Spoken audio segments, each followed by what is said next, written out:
पांडवों का जन्म पिता के होते हुए भी अनोखे रूप में हुआ।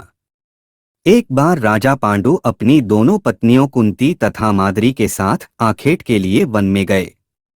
वहां उन्हें एक मृग का मैथुनरत जोड़ा दिखाई दिया। पांडु ने तत्काल अपने बाण से उस मृग को घायल कर दिया। मरते हुए मृग ने पांडु को शाप दिया, राजन, तुम्हारे समान क्रूर पुरुष इस संसार में कोई भी नहीं होगा। तूने मुझे मैथुन के समय बाण मारा है, आठ जब कभी भी तू मैथुनरत होगा तेरी मृत्यु हो जाएगी। इस शाप से पांडु अत्यंत दुखी हुए और अपनी रानियों से बोले, हे देवियों, अब मैं अपनी समस्त वासनाओं का त्याग करके इस वन में ही रहूंगा, तुम लोग हस्तिनापुर लौट जाओ। उनके वचनों को सुनकर दोनों रानियों ने दुखी होकर कहा, नाथ, हम आपके बिना एक क्षण भी जीवित नहीं रह सकती। आप हमें भी वन में अपने साथ रखने की कृपा कीजिए। पांडु ने उनके अनुरोध को स्वीकार करके उन्हें वन में अपने साथ रहने की अनुमति दे दी।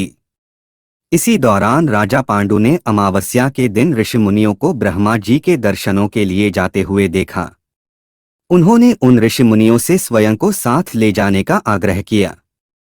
उनके इस आग्रह पर ऋषिमुनियों ने कहा, राजन, कोई भी निःसंतान पुरुष ब्रह्मलोक जाने का अधिकारी नहीं हो सकता, आठ हम आपको अपने साथ ले जाने में असमर्थ हैं। ऋषिमुनियों की बात सुनकर पांडु अपनी पत्नी से बोले, हे कुंती, मेरा जन्म लेना ही व्यर्थ हो रहा है, क्योंकि संतानहीन व्यक्ति पितृऋण, ऋषिऋण, देवऋण तथा मनुष्यऋण से मुक्ति नहीं पा सकता। क्या तुम पुत्र प्राप्ति के लिए मेरी सहायता कर सकती हो? कुंती बोली, हे आर्यपुत्र, दुर्वासा ऋषि ने मुझे ऐसा मंत्र प्रदान किया है जिससे मैं किसी भी देवता का आह्वान करके मनोवांछित वस्तु प्राप्त कर सकती हूँ।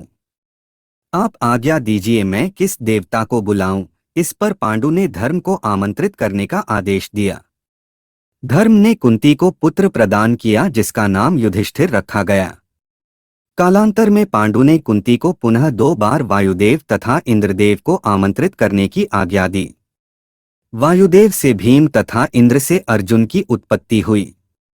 तत्पश्चात पांडु की आज्ञा से कुंती ने माद्री को उस मंत्र की दीक्षा दी। माद्री ने अश्वनी कुमारों को आमंत्रित किया और नकुल तथा सहदेव का जन्म हुआ। एक दिन राजा पांडु माद्री के साथ वन में सरिता के तट पर भ्रमण कर रहे थे। वातावरण अत्यंत रमणीक था और शीतलमंद सुगंधित वायु चल रही थी। सहसा वायु के झोंके से माद्री का वस्त्र उड़ गया। इससे पांडु का मन चंचल हो उठा और वे मैथुन में प्रवृत्त हुए ही थे कि शापवश उनकी मृत्यु हो गई। माद्री उनके साथ सती हो गई, किंतु पुत्रों के पालन पोषण के लिए कुंती हस्तिनापुर लौट आई।